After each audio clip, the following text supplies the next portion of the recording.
আসসালামু আলাইকুম এভরিওয়ান। কাটাপুকুর হাফেজিয়া ও এতিমখানা মাদ্রাসার উদ্যোগে চতুর্থতম এসালে সোয়াব ও ওয়াজ মাহফিল উদযাপন উপলক্ষে আমরা সকলে মিলে কিভাবে অনুষ্ঠানটা সুশৃঙ্খলভাবে সম্পন্ন করলাম, প্রধান বক্তা কে ছিল, মেহমান কে ছিল এবং কারা কারা দায়িত্ব পালন করলো, এইসব কিছু নিয়েই থাকতেছে এই ভিডিওটা। প্রথমে পোলাও রান্না করার জন্য চুলা প্রস্তুত করা হচ্ছে। এটাই হচ্ছে আমাদের মেইন প্যান্ডেল। পাশেই কিন্তু আমরা মা বোনদের জন্য আরো একটা প্যান্ডেল তৈরি করছি। মাহফিলকে কেন্দ্র করে দোকানপাট বসছে। এটা কিন্তু দুপুরের চিত্র। বিকেল বেলা কিন্তু দোকানপাটে ভরে গেছিল। বাহারি রকমের খাবারের সাথে জিলাপি, মিষ্টি, নাড়ু, পাপড়, হুরুম এসব তো ছিলই।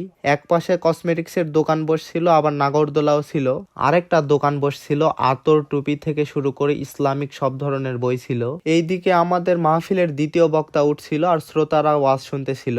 আমাদের মাহফিলের পোলাও রান্না করা শেষ। পোলাওটাকে ঠান্ডা করার জন্য বিছিয়ে রাখা হয়েছে। আমরা যাকে প্রধান বক্তা হিসেবে নিয়ে আসছিলাম, উনি সেদিন শারীরিকভাবে অসুস্থ হয়ে পড়ছিলেন। ওনার সঙ্গে একজন সহকারী আসছিল, উনিও মুফতি সাহেব ছিল। উনি ওয়াজ সম্পন্ন করলেন। আমরা যাকে প্রধান অতিথি হিসেবে নিয়ে আসছিলাম, শামীম আঙ্কেল, উনি আমাদের গ্রামেরই সন্তান, আমাদের গ্রামের গর্ব।